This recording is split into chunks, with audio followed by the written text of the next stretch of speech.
God, this was a mistake. This was all such a bad mistake. Okay. I'm typing this on my phone, putting this down here for. I don't want anybody else coming in after us and getting hurt. And I want people to know what happened. There's 5 of us. My name's Frankie Sato. I came with Sequoia Watson, Matthew Nguyen, Jade Paulson, and JT Brenner. Matt, Jade, and Sequoia are dead. I'm pretty sure JT is too, but I haven't seen them. It doesn't matter though, none of us are making it out of here alive. Or dead. Anybody who reads this message, if you get calls, texts from me, anything, do not try to rescue me. I will not ask for help. Don't answer any calls from JT either. I'm sorry to do that to them, but just don't. We went urban exploring. We live in, I don't want curious people coming. We're in the Lowry neighborhood of a metro area. It's this sloping neighborhood with mansions and some historic buildings. And at the crest, there's this huge old boarded up apartment building called Oak Hill. Not just boarded up, it's sealed tight. We didn't know why, I swear we didn't know. Well, now we do. So this morning, we got a message from Jade in our group chat. What's that? Oak Hill, Jade, are you there now or something? I can't see that last pic, it's dark. Are you inside? How did you get in? Inside. WTF, are you serious? You're there right now. Morning, oh crap, what? I'm getting my gear. Jade, you shouldn't be exploring alone. Yeah, I'm getting my gear and be there in 10. I always wanted to check it out. Right, I'm coming too. Let's all meet out front. It's dark inside. Yeah, okay, I'll bring extra flashlights. We all showed up around the same time. Bright sunshine on the streets around us, green trees, traffic sounds. The Lowry neighborhood is in the heart of the city. Anytime that we would walk through on our way to the food co-op or downtown or the bar, Jade would talk about Oak Hill and wonder why it's never been redeveloped. The building itself is brick with the name Oak Hill carved into the stone arch over the boarded doors. Must have been nice apartments back in the day. Now every window was blocked with metal gratings over the boards, rusted and nailed into the brick, so that curious teenagers and homeless folk can't get in. There's no holes or gaps in any of these boards to peek through. It's sealed up tight. Until today. Hey guys, I found a way in, called JT. All of us hurried over. JT crouched in the well of an egress window, their hand resting on the rusty metal grate. Below the window well, a section of the grates had been peeled back. The rusted nails popped out. The board beneath was broken off and missing. Dang, did Jade cut that opening? Exclaimed Sequoia. Yeah, it must have been. This wasn't here last week, Matt said. It's really stupid of her to go in alone though. Matt was the boss of us when Jade wasn't around. I guess Matt was always the boss of us. Jade could be pushy but wasn't a team player, whereas Matt kinda looked out for everyone and tried to get consensus. Jade's kind of a tough person but also really reckless and often just goes off and does stuff on her own, despite claiming to be our fearless leader. After Matt and Jade, I guess the next in charge would be JT, the thoughtful one. Sequoia and me were just along for the ride. JT dropped in first, flicking on their headlamp and flashlight. One by one, we followed. The window led into a small apartment unit with white walls, a narrow closet, doors leading to the bathroom and living room beneath the cheap, popcorn ceiling. The apartment was totally bare except for this huge and disgusting stain on the carpet, reddish brown with spatters that bled out onto the linoleum. We fanned out into the kitchen, the closet, the bathroom. Hey, I found a rubber ducky. Sequoia from the bathroom squeezed the duck. I came over to take a look, but Matt barked at us. Hey, focus, we gotta find Jade. JT. JT was opening the door to the hallway and stuck their head out, flashlight flickering up and down the corridor as I came and peeked over their shoulder. Most abandoned places you have daylight shining in through windows or doorways, but here, with everything sealed tight, the only light came from the egress window that we had climbed through. The rest of the building was as black as a tomb. Creepy, and dangerous if your batteries run out. My phone is running low. Maybe I shouldn't be writing this. There's no escape. I'm just going to finish this account since there's no way out. Thought that I heard JT, but it was probably just that thing. God, sitting here in this bathtub in the pitch dark is terrifying. I can hear every beat of my heart. I would almost rather run out there and end it. I don't know how Jade was so ballsy to come here alone. Though I guess like us, she just thought that it was an abandoned building. If she had known, if she had had a chance, I'm sure she would have warned us. Jade was always brave. She would have sealed herself inside and let that thing take her before she would ever let us explore as far as we did. When she didn't answer our phone calls or our yells, we decided to search. What is this, a 3-floor building? A 4 with the basement, that's a lot of rooms, said JT. Sequoia dialed Jade's phone again, while Matt called. Jade! Silence. Probably gonna jump scare us or something. I nudged Sequoia. Yeah. She held up her fist, which I bumped. Matt sighed, giving us an exasperated look. Alright, let's split up. Wait, Sequoia, buddy system. You and JT. But I was already waltzing out the door with Sequoia. Matt glanced to JT for help. He knew that Sequoia and me would just goof off, but JT shrugged, not wanting to get involved. Fine, relented Matt. Frankie and Sequoia, you two take the 2nd and 3rd floor. JT and I will take the basement and 1st. Call as soon as you find anything. No pranking, okay? Frankie, you understand. I did a mock military salute. Roger that. Roger that, Sequoia echoed. Matt sighed as we took off rogering down the hall. Yeah, I know we were real dumb, okay? It just seemed like an empty, ordinary apartment building. Jade was going to be fine. Everything was going to be fine. It was all supposed to be fine. All the apartments had an identical layout, most with white walls but a few with beige and one with god-awful lime green. Why though? Sequoia asked, clicking her tongue in disapproval. We split up to explore faster. I ended up in a unit chock full of garbage bags, messy and reeking. Sequoia found one with ugly wallpaper and a battered baby doll. The next unit of mine had furniture still inside, including a bunch of chairs stacked on top of one another toward the ceiling. Spooky. Hey, called Sequoia from across the room. You want some lunch? I found some food in the refrigerator. Meanwhile, our phones kept buzzing. Basement clear, Matt said. 1st floor mailroom clear, JT responded. Etc., etc. God, they're so serious. And then Sequoia texted, Your mom, clear. I laughed from the apartment that I was exploring and heard Sequoia's pealing laughter from down the hall. Too bad Jade wasn't paying attention to our hilarity. She would have joined in. We were about halfway through the 2nd floor when my phone buzzed again. It was a picture from Jade.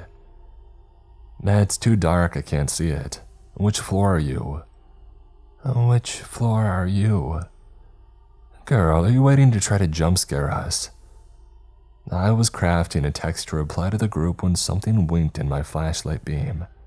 I peered down the hall, frowning. Near the end of the corridor was a door marked trash room. Wedged into the door was a black satchel decorated with enamel pins. Drawing closer, I saw cat's rainbows and one that read, "Bad B," Jade's shoulder bag. "Jade?" I called. I yelled back down the hall for Sequoia, but she was exclaiming about paintings and old balloons and some expired cookies in a cupboard. I sucked in a breath and shoved the door, throwing my shoulder against it because something was blocking it from the other side. Finally, I forced it open enough to squeeze through. I tripped over legs. The flashlight skittered out of my hand when I fell, bouncing into the wall and coming to rest so that its beam shone back at me, blinding me but also leading my gaze to glistening red. I looked back at the door to the weight that had been blocking it, and my heart shot into my throat, my airways closing and my lungs tightening and every muscle snapping taut. I couldn't get in air, couldn't get in enough oxygen to scream. Jade's vacant eyes stared back at me, her head at an impossible angle bent backwards to stare over her shoulders, her legs and arms twisted in odd directions like a broken doll. "My God," I gasped, ignoring the buzzing of my phone. I scurried against the back wall under the trash chute, fumbled my phone and opened up my text to type a frenzied message. "Basement and first, all clear. Jade, you're on the 3rd floor. 3rd floor. Okay, coming up. Let's meet in the west stairwell." I froze mid-typing, eyes on the phone because what the heck was on the 3rd floor? I glanced up at Jade's body. How? She didn't have the phone. "Don't go to the 3rd floor," I screamed and quickly tapped on the keys. "Don't go to the 3rd floor. Jade is dead, 2nd floor trash, don't go upstairs." I shrieked for them as I ran out of the trash room and into the hallway. At that point, I wasn't thinking about making noise. I wasn't thinking at all. I just screamed, "Sequoia!" and ran back the way that we had come, towards the apartment that she had been looking at with the paintings. No trace of Sequoia. I ran all the way to the stairwell and dialed Matt. After a few rings, he picked up. "Matt!" "Frankie, what?" "Don't go to the 3rd floor. Jade's dead." "What?" "She's dead," I shouted. "In the 2nd floor trash room, I found her body. She's dead, her neck is broken, and something killed her." I was hysterical. Matt on the other end kept saying things like, Whoa. Calm down." and I heard him tell JT, "It's Frankie freaking out, saying that Jade's dead." In the background, JT was asking if it was a prank, and Matt was saying that he didn't know and then asking, "Frankie is Sequoia with." "No, listen, Matt. You can't stay up there. You and JT, you have to leave now." "Frankie, just chill. We're coming back down for..." The phone went dead. No more words, no screams or shouts or any sound at all. Just suddenly dead. Just silence. "Matt?" I whimpered. "Matt!" I tried calling back, but it didn't connect. I tried calling JT but got no answer there either. When I tried calling Sequoia, her ringtone, a cutesy, bubbly anime song, came drifting out from down the hallway, not far. The room with the stacked chairs. The phone rang for a while before going to voicemail, and so I dialed it again. That same bubbly song, but still no response from Sequoia. I inched my way down the hall, my flashlight beam shaking. I poked my head into the apartment with the chairs and swung around the beam. Its light fell across old papers, broken gratings, and a discarded furnace filter. And then I heard the dripping. The stack of chairs in the center of the room climbed to the ceiling. There was a hole in the ceiling above the chairs, and from it, a pair of legs dangling. The cutesy anime ringtone kept going, and now I saw a faint light emanating from the jeans pocket. "Sequoia," I whispered, inching closer. That dripping, oh God, was that crimson that trickled down the wood of the chairs. The body came down suddenly, slipping through the hole and bringing down the cascade of chairs in a crash. I screamed, fleeing from the noise before I even knew that I was running. But I had seen what was left of her. Just the bottom half came tumbling down through that hole. I ducked into a closet across the hall, sliding the door shut and turning off my flashlight, trembling. That noise, whatever had done that to her, whatever had gotten Jade and probably Matt and JT, it must have heard that crash and it must be on its way. My phone buzzed. I quickly silenced it before checking the screen. Matt was calling. I picked up. "Hello?" I whispered. Hello? Whispered Matt's voice. I almost sobbed in relief. "Matt, where are you guys? Are you okay?" Are you okay? Said Matt. Something about the way that he spoke and echo of my words, it chilled me. His vocal inflection matched mine, almost to mimicry. "What happened to you and JT?" I whispered. Where are you guys? Asked Matt. What happened to you and JT? And then something that turned my veins to ice. The soft rustle of movement in the hallway. A shuffling and a faint wet smacking sound.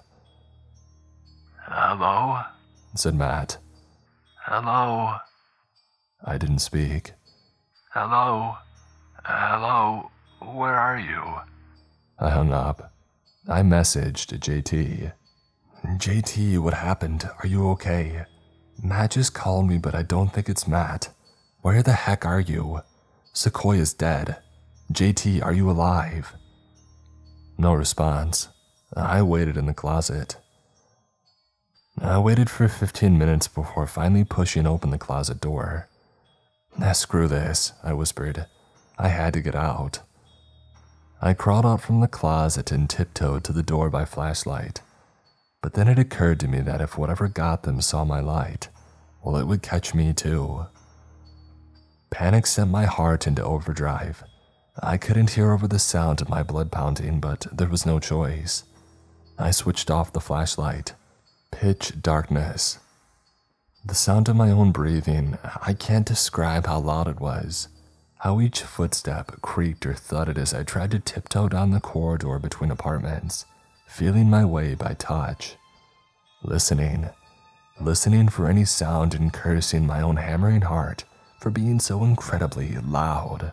I just had to get to the basement, to the egress window.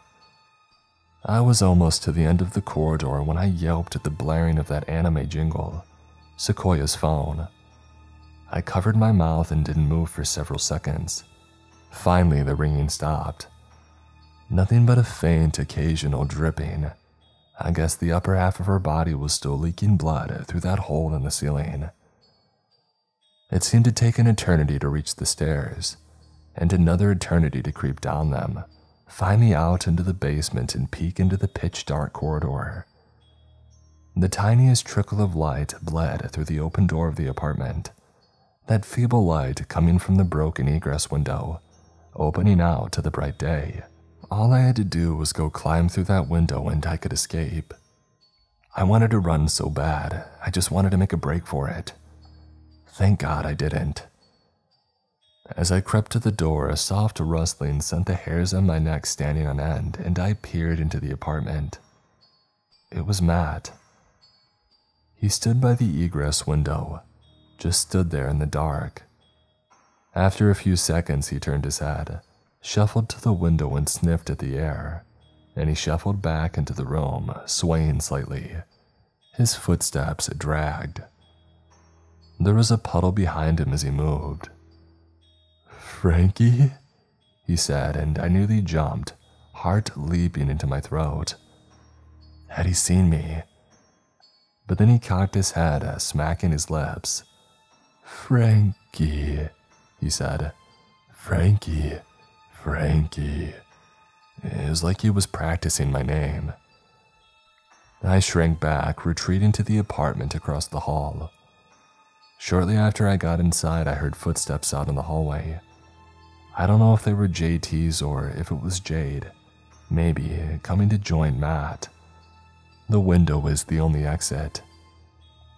I'm trapped here, trapped with no way out. I've been typing this up for the past hour and a half. There's nothing else for me to do here other than write this account. I can't voice call anybody. I don't dare make any noise. I don't want my family trying to get in and doing something stupid. Recently, I heard sounds outside. I think it was police boarding up the hole. This complex, the way that it was sealed before, somebody in authority knew that it had to stay sealed. The apartments are in good condition and the city is low on housing. Pretty sure the reason the building isn't in use is because of what else took up residence in here. I just checked. The light outside in the hall is gone. They've boarded the window up, and I'm never getting out. God, I don't know what to do. I don't know what to do. My battery's low and I'm just going to post this, and once I do, I think I'm just going to go out there and get it over with. I don't want to sit here terrified and waiting to die alone in the dark. I think I'll make one final break for it. Remember, if I message you for help after this is posted or if I call out, don't come looking for me. Don't unseal the building.